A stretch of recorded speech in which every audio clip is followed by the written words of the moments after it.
Hello again, everybody. Zack Attack is here with my WWE Survivor Series review for tonight, Sunday, November 22nd, 2015, from the Phillips Arena in Atlanta, Georgia. Well, tonight we saw the culmination of the tournament to crown a new WWE World Heavyweight Championship.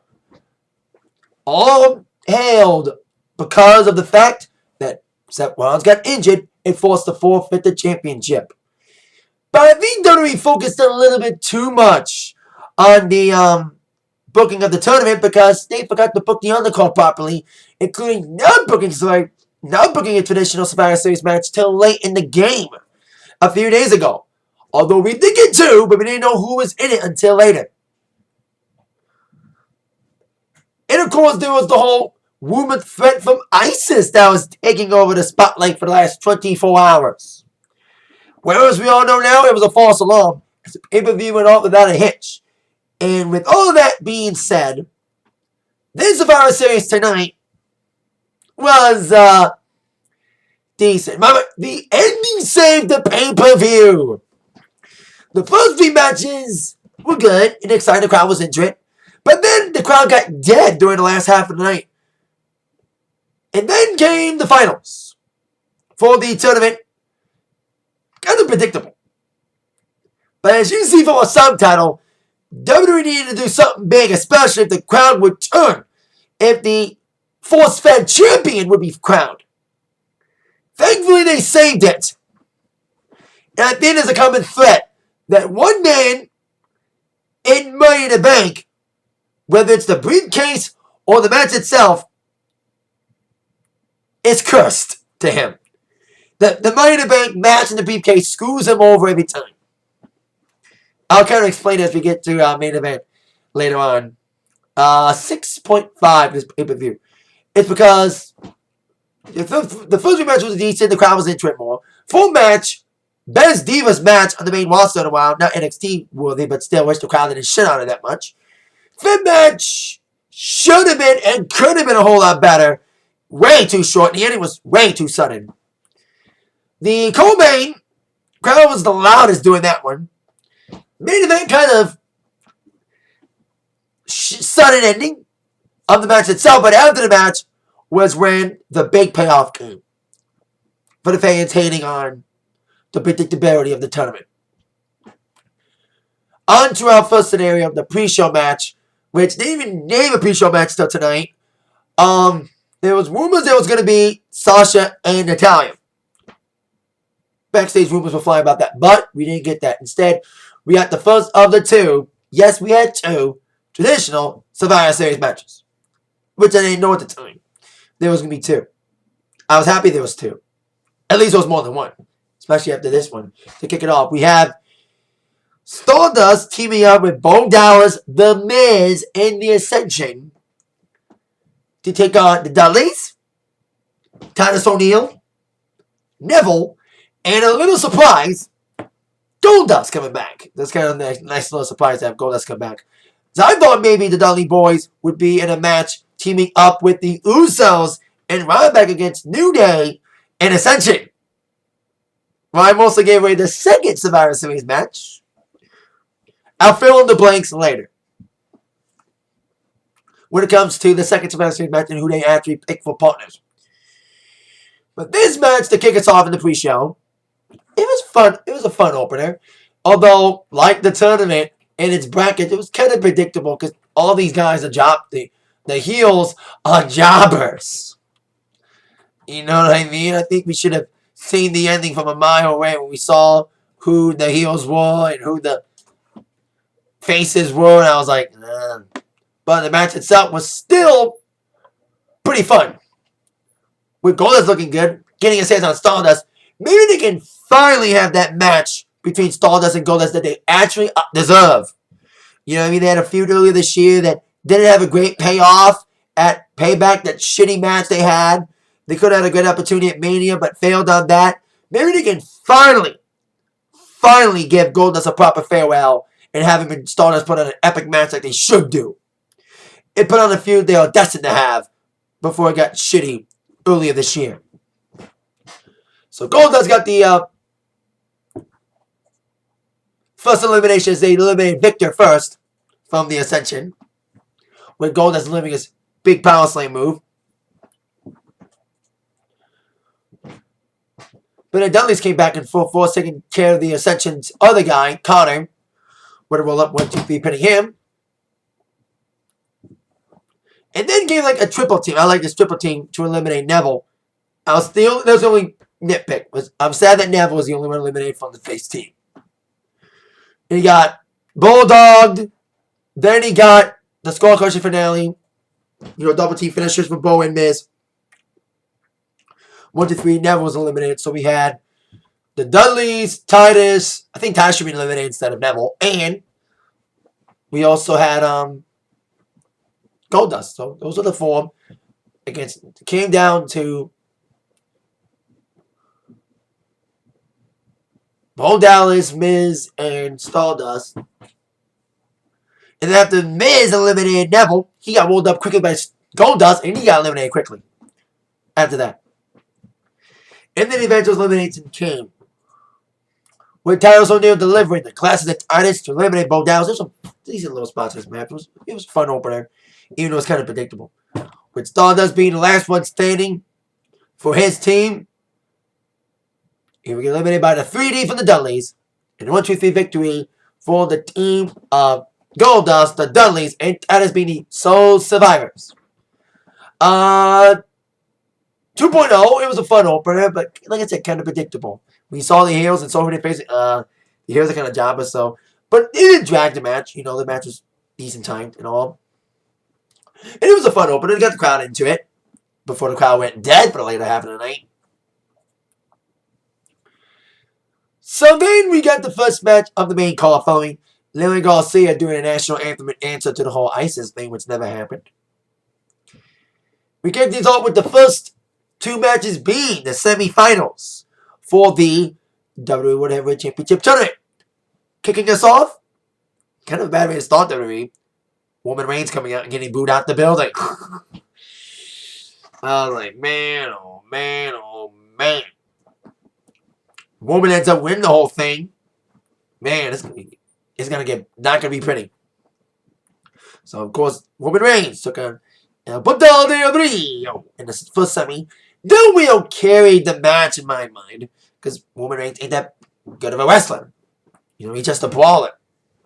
All he does is punches and kicks and power slams. That's it. Del Rio kind of gave him a fight. Trying to do the stomp move at one point.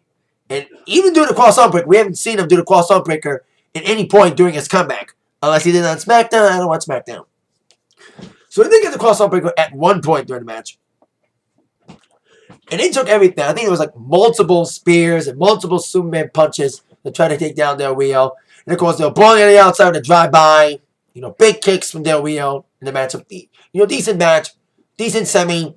Even though we kind of knew the ending of the matchup.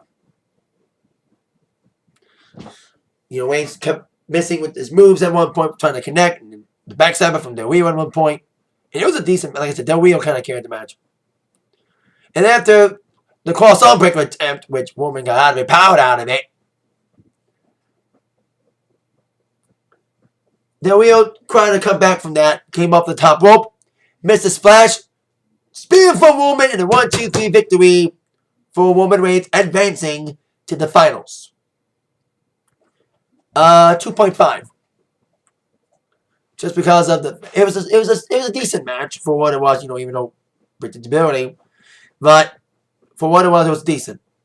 It was fun, the decent spots in there, but Roman won and got booed, and of course he had I even said on my Wall Review Monday, I hate to call him this now, that he's faster than a Mark Henry, more powerful than the Big Show, able to bury careers in a single bound.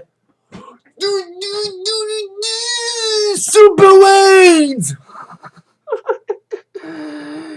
He is John Cena 2.0 because you heard the "Let's go, Roman! Roman sucks!" Man, I kind of feel bad for Roman being shoved down our throats like this and getting the John Cena treatment, but come on. That's what you get for the pushing you down the throats of people. You got the John Cena treatment. You all kind of turning into... It's not Woman's fault. It's WWE's booking, forcing Reigns to be booked like this, and making the fans react like this, and making it John Cena 2.0. So then came out second semifinal matchup, and the better one in my mind, as Dean Ambrose took on Kevin Owens, the IC champion, who both got bigger pops than Reigns did. They got way bigger pops. It was a much better match. It was a brawl. It was a fight between these two guys. Fight Owens, fight indeed. It was going to split because both these fans love both these guys more than they love Reigns. For the most part. Some great spots in there with Owen delivering, of course, some of his big nasty moves, a big cannonball splash at one point. And Ambrose trying so much big moves, big kicks, and of course trying numerous times for the lunatic French clothesline. But Owens would counter it every time. And even countered for dirty deeds, like both guys tried for the finishers multiple times during the match, including, of course, Ambrose trying for the dirty deeds multiple times. And so did Mr. Owens trying to go for the powerbomb, pop-up powerbomb.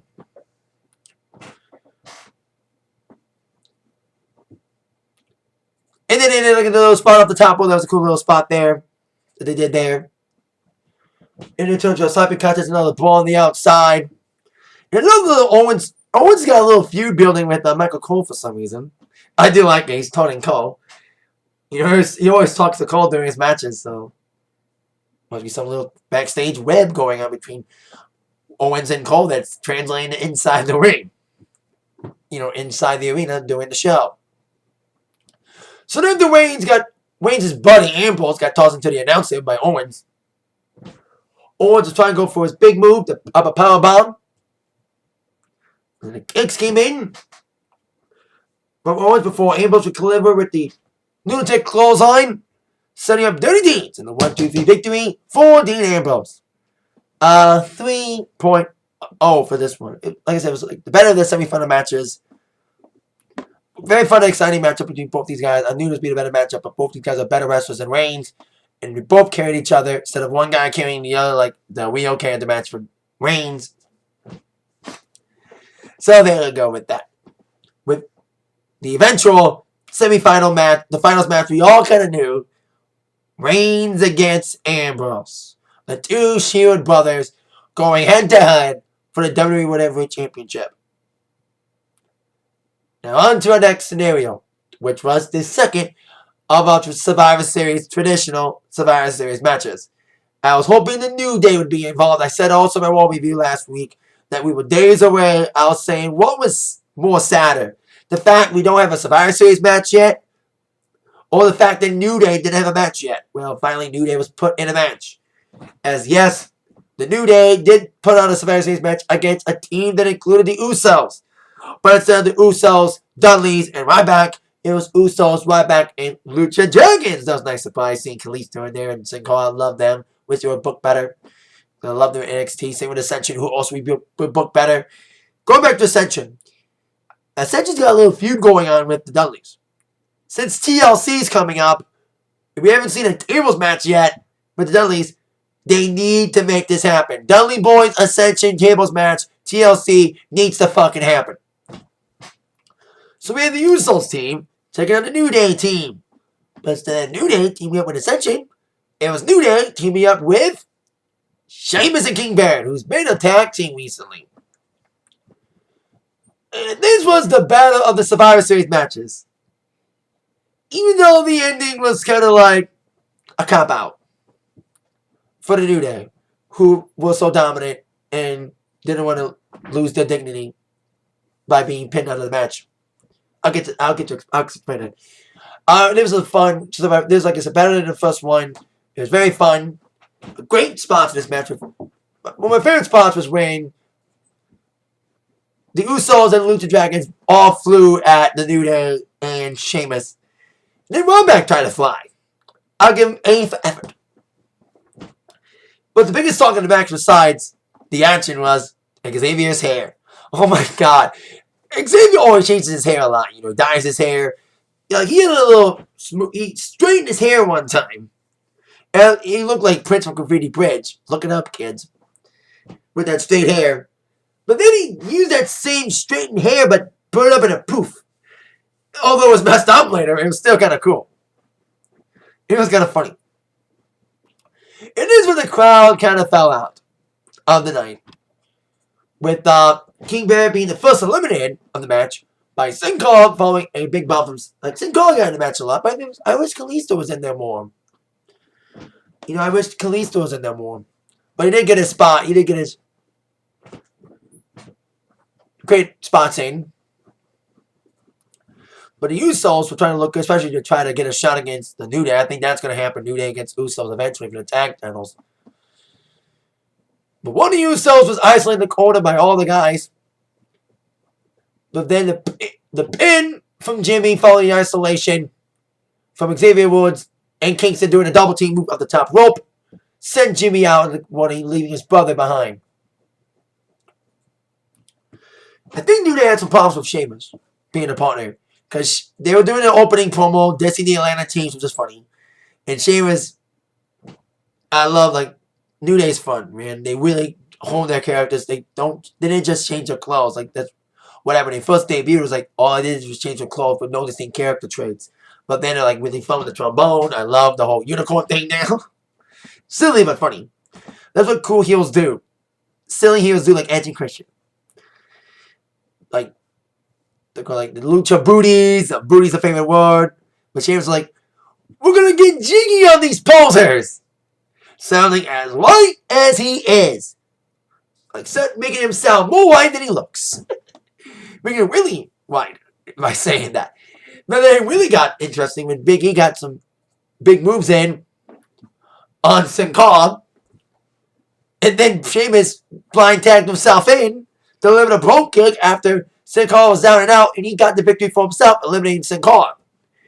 Big E was not too pleased with Sheamus blind tagging himself in the matchup after Big E seemingly eliminated Sin Cara on his own. But Sheamus wanted all the glory. And of course, he would get more glory later on. So after that, Big E would be taking off his game, being frustrated with Sheamus, as his frustration with Sheamus got the best of him.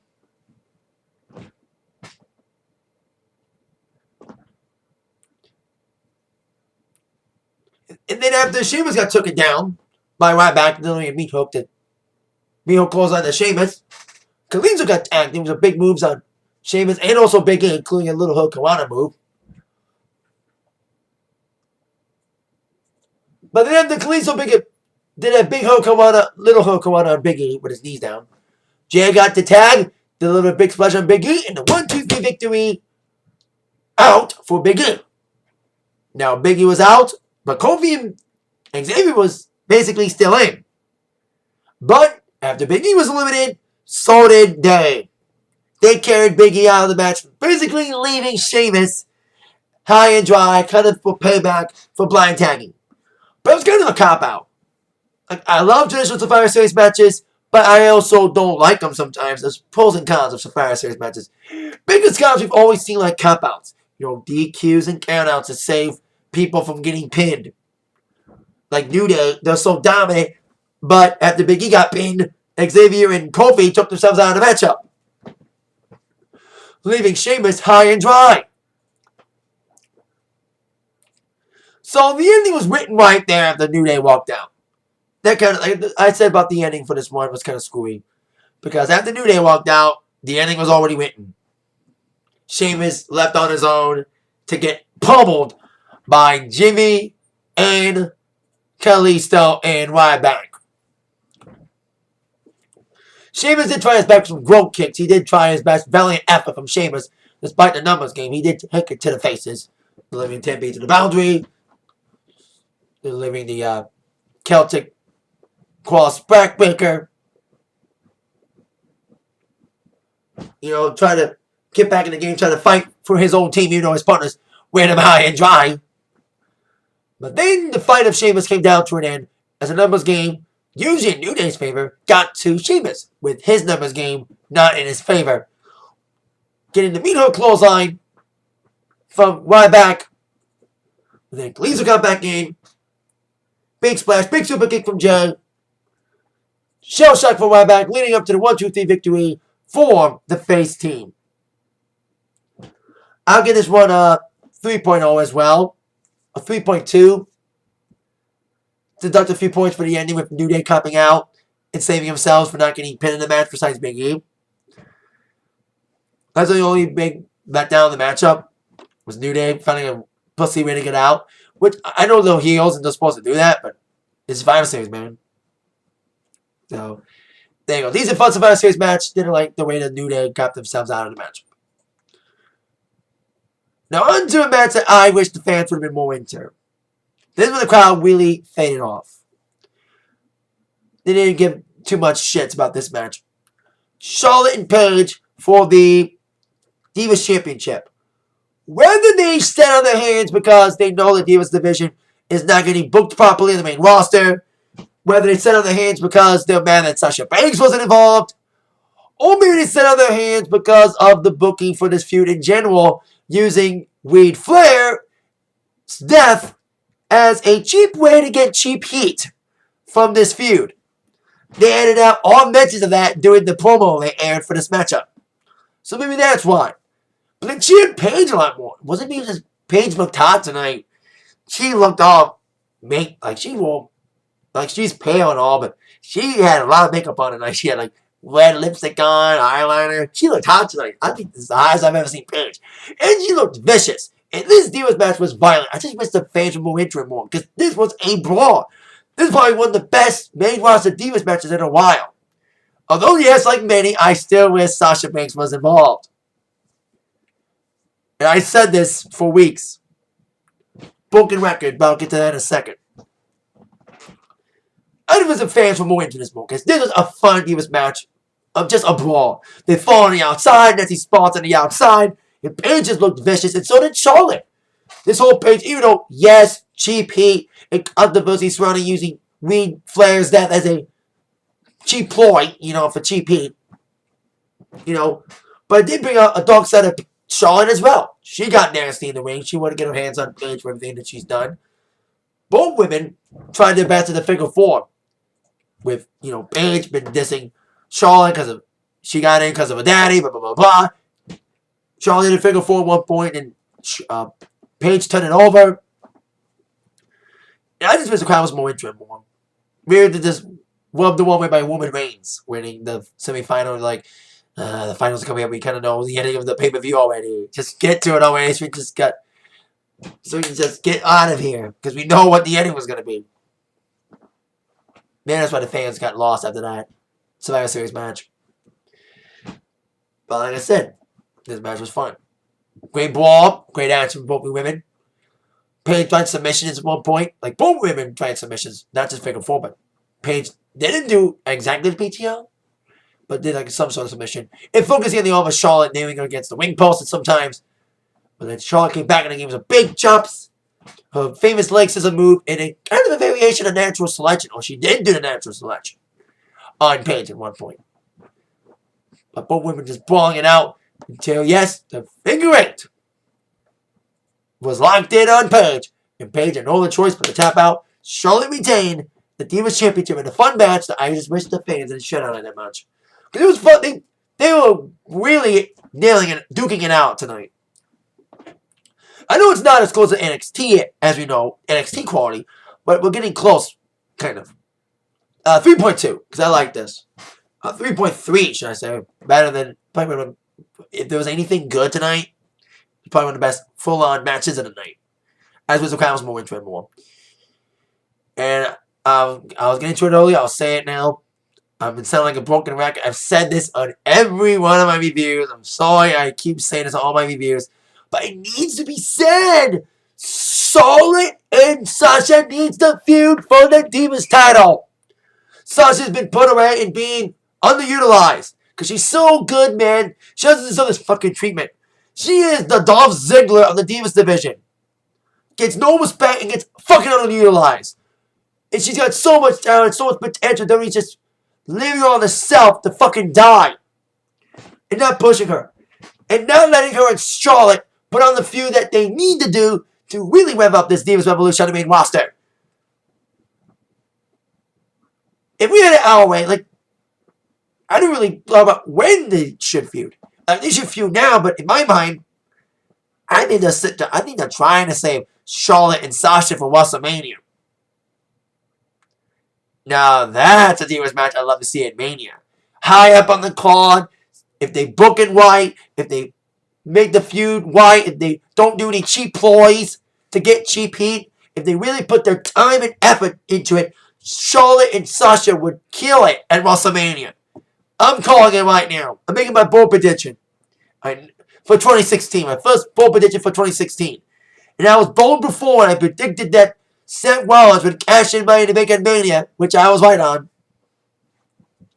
But I'm making my bold prediction right now. Charlotte and Sasha at WrestleMania 32 needs to happen. Not only does the feud need to happen, but the match needs to be at a proper place. It doesn't need to be at a B-list pay-per-view like a Fastlane. Not even a Royal Rumble. It needs to be at Mania. We don't need a Divas tag match at Mania. We need a Divas title match at Mania. Charlotte and Sasha needs to happen. And Sasha wins. That's what should happen.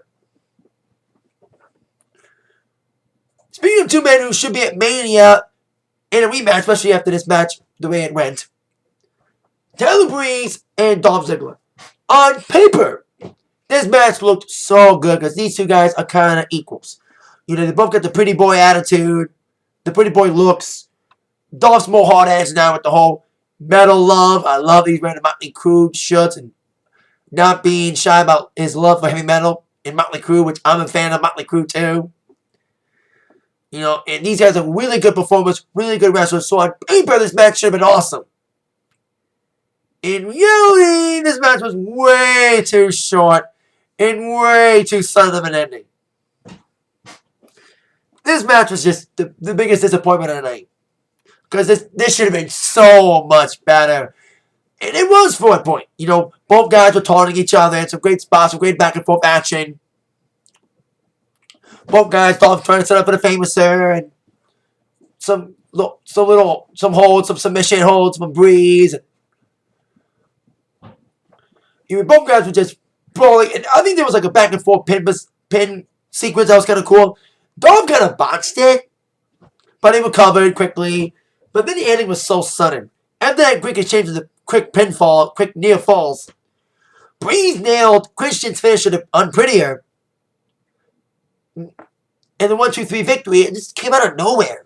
It was way too short, way too sudden.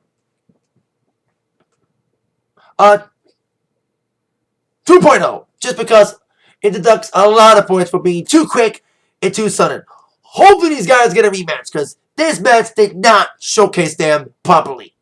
You know, it was too short. Yeah, it was too sudden. It did not serve these guys anything. This didn't benefit these guys whatsoever. It made the crowd more dead than they already were for the Divas match. You know what I mean?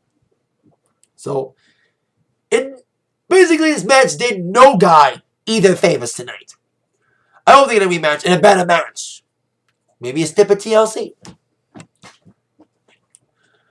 So now on to our co-main event. The anniversary of the Dead Man. The Phenom. The American Badass. The Prince of Darkness. Well, maybe not that nickname. He's like the something of darkness. The Undertaker. Of course, today, 25 years ago today, they probably made more references to Taker's anniversary than they do for WWE Network. Cheap plugs tonight for this. And WWE Network, by the way, was dead for like the first 15 minutes of the pre-show. Thankfully, they solved the technical problems before the pay-per-view. So, there you go. So, Taker's anniversary was celebrated tonight on the exact day he debuted at Survivor Series 90 as he teamed up with Kane. The Brothers of Destruction back together to take on two members of the Wyatt family. Now, I said last week in my videos that I thought it could have been Harper and Warren because they were a dominant team in the Wyatt family. They had a great feud with Usos last year, so it could have been them. But then I really thought about it, and I was like, after making that video, I was like, maybe Bray Wyatt should be involved. He should have let his cronies take care of it. There was like various reports about Bray and Strowman. Well, half of them, right? Bray. But it was Harper. After Owen made a quick jump in, it got double choke slam before the match started, and it was, like I said, Bray and Harper with Strowman on the outside. Taker's entrance already spine-tickling, but I like the effect they did with the symbol on fire, and of course a little casket door. I thought Taker was going to come out of that, but he came through the ramp, and the casket door was representing of his incarnations, including showing his American Badass look, which kind of gets overlooked. I don't think people like to talk about it, because some people are indifferent to that phase of Taker. Because purists like their Undertakers with the robe, with the hat, with the eyes rolling back. Some may not like the Mega Badass look, but I liked it. It was a change of pace for him. But like Manny, I love it with him again in the famous classic look. With the hat, with the coat. The only downside, I think a lot of people probably say this, that the only downside of all this is we all wish Paul Bearer was here. Oh, yes! Oh!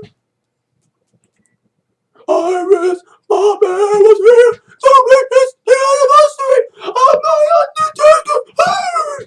I do okay, Paul Bearer. Make fun of me for him, but I do okay with okay, Paul Bearer. Not the best, but decent. Oh, yes! I did bad, but my voice is gone. So rest in peace, Paul Bearer. I wish you were here, man. It would have been awesome to see Paul Bearer out there tonight, man. It would be like a crowning moment for him.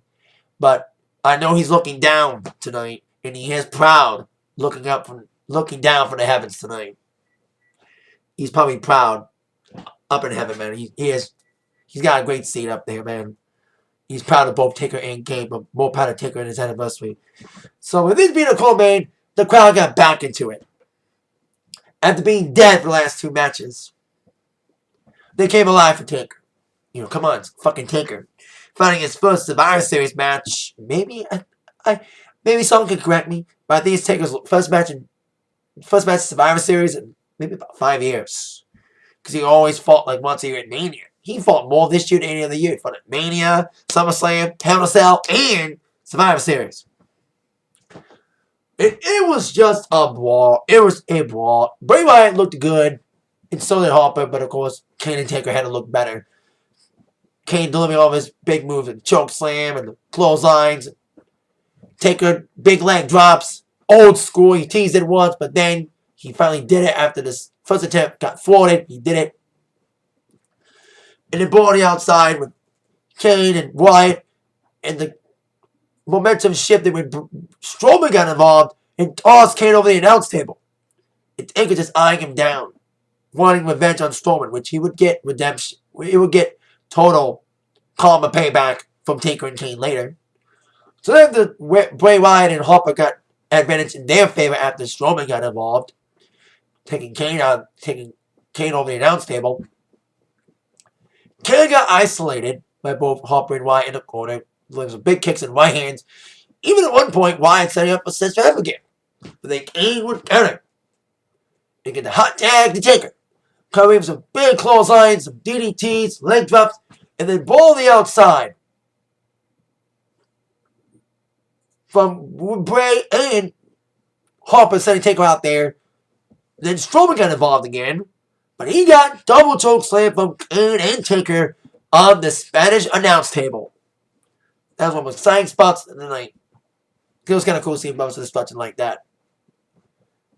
And then with them taking out Strowman, Taker got taken out by the Sister Abigail, by Wyatt. Harper took out Kane, and both guys were laying down. And it was like the most surreal spot of the night. Harper was just laying there, but Wyatt was doing a spider walk, and then boom, double set up for both Kane and Taker. It was like that was like a tense moment. It was a holy shit moment. It's like, oh shit, something's going down, and boom, the annihilation of Bray Wyatt.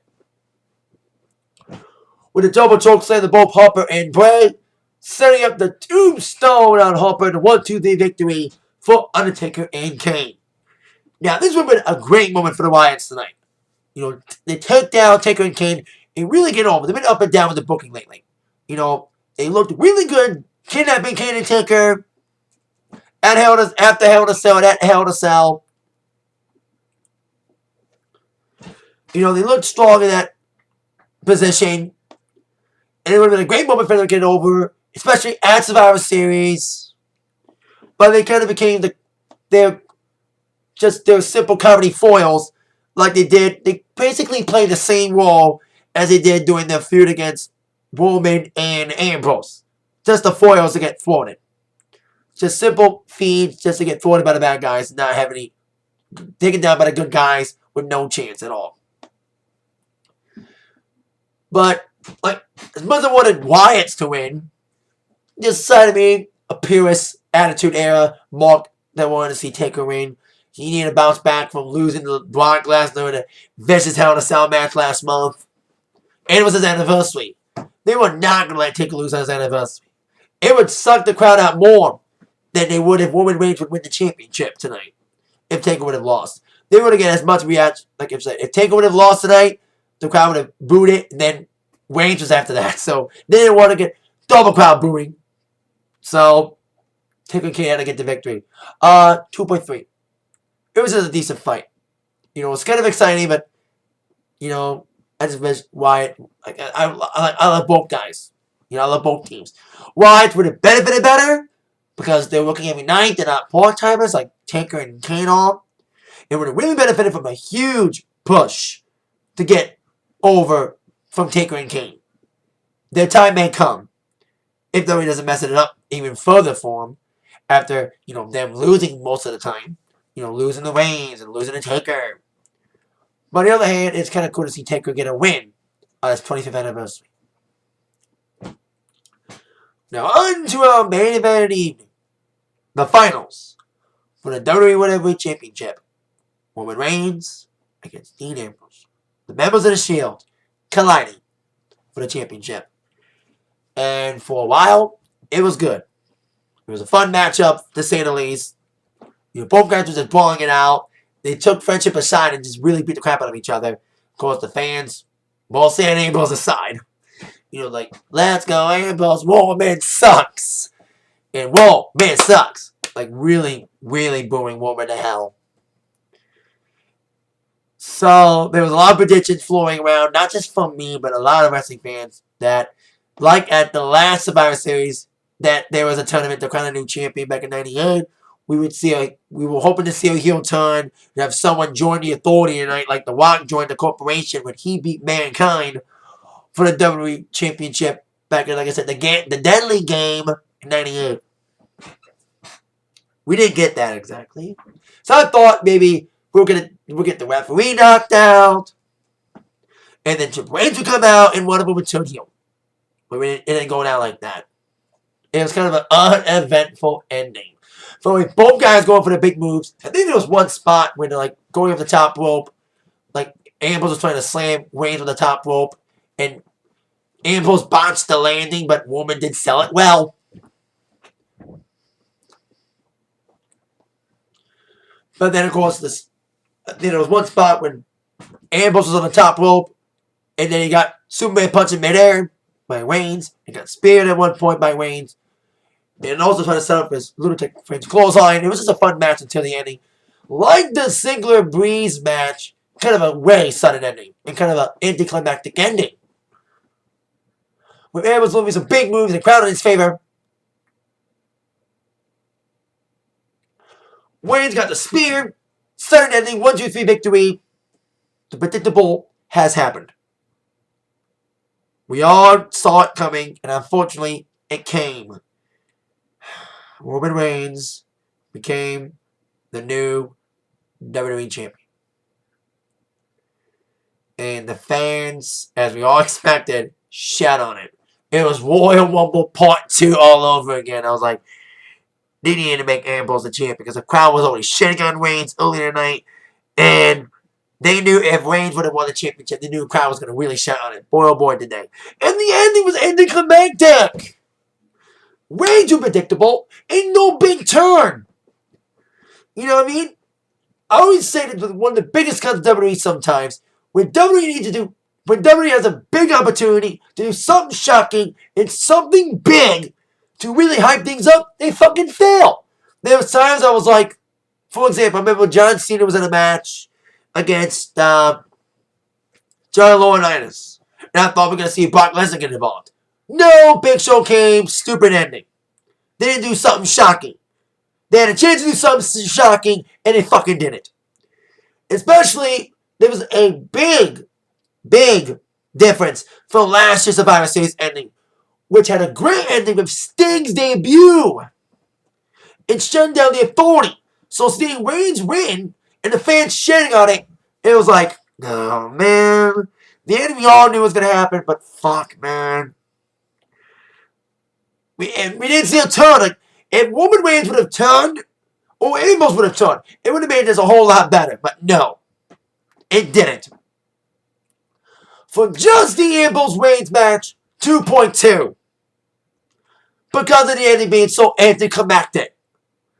But the post-match ending made up for everything. And continue what I think I'm seeing a thread. So we had the big pyro, whoop-de-doo, Roman Reigns won, no one gives a fuck. Because you're the next John Cena. We don't like it. Well, we media net fans don't like it. The smart fans don't like it. You know, fans shitting on it like a Royal Rumble again. Fuck you, WWE, you know. Then Triple H came out. And I was like, oh, this is their chance to do something big. Please do something big. Exactly what happened. Roman refused to shake Triple H's hand after he raised his hand. Speared Triple H. Then Sheamus came out, kicked Roman to hell. And we had a cash-in tonight for the Money in the Bank briefcase. And that's when the crowd got back into it. Like, yeah, he screwed Reigns again. I even said about Sheamus. I thought Sheamus was going to be the third guy next to Cena and Mr. Damien Sandow. By the way, where is he? Speaking of guys who need better booking. Where is Sandow? I mean, we want Sasha. We want Sandow chance. The smart fan of me saying that. Anyway, after Sheamus kicked Roman to hell, he got the cash in Money in the Bank and successfully cashed in. After throwing a spear from Reigns after he kicked out from the first kick, a second kick got the job done.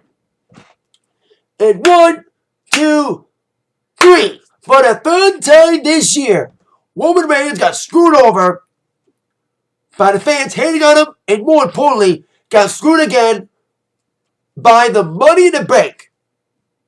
3 times this year, Money in the Bank has screwed. I think we're seeing a thread that Roman Reigns and Money in the Bank just don't mix. Roman Reigns got screwed by the briefcase at WrestleMania when Rollins cashed in. Reigns got screwed at the ladder match for the briefcase at Money in the Bank when he got thwarted by Bray Wyatt, getting him off the ladder before he got to grab the briefcase. And once again, for the second time this year, Roman Reigns got screwed over by a cash-in. And he deserved it. Because, like I said, if they would have ended the entire pay-per-view with no shocking ending and Reigns winning, it would have been bad for him. There would have been more cancellations of WWE Network subscriptions than after the Rumble. There was a lot of people unsubscribing to WWE Network. There probably would have been. If Roman would have kept the title and not get cashed in on the night.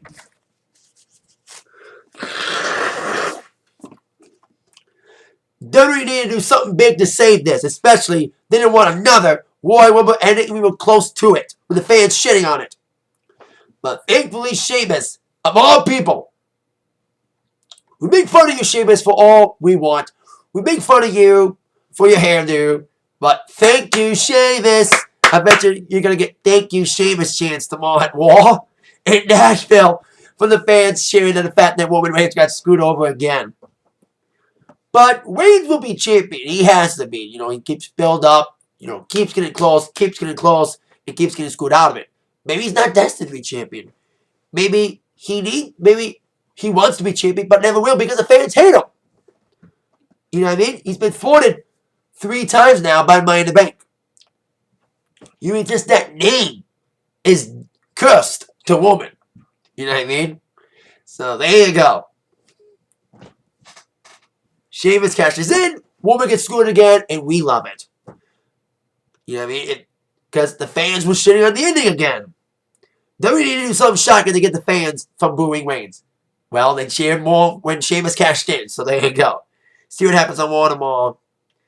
And I bet you Reigns will get a rematch, and Neville will probably win again. But we'll see. We'll see how they go with this. And Sheamus is now a member of the Authority, by the way. He shook the hand of Triple H. Because Triple H, I kind of saw during the last couple weeks that he's looking for a guy. He was talking to all the semi-finalists, trying to look for a new guy to replace Rollins as the Authority figure. And Sheamus was that guy. He's the new face of the Authority. See what happens in Wall. That is it for my Survivor Series review. 6.5 just because of the crowd shitting on the later half. It kind of redeeming it with the ending after the match with Roman Reigns not walking out with the championship. He did win the match, but I'm going to feel bad for him as a person. You know, because he had tears in his eyes, you know, but hey. So that's what happens when the fans don't like your character being pushed down our throats and being the chosen one, the force-fed champion. The fans, that's what happens when you are chosen like that, kind of force-fed to us. You know what I mean? You get resentment, like Cena. So there you go. That's it for my review. Thank you very much for watching this very lengthy review. With that in mind, you've been attacked by the review from Zach. See you later. Yeah.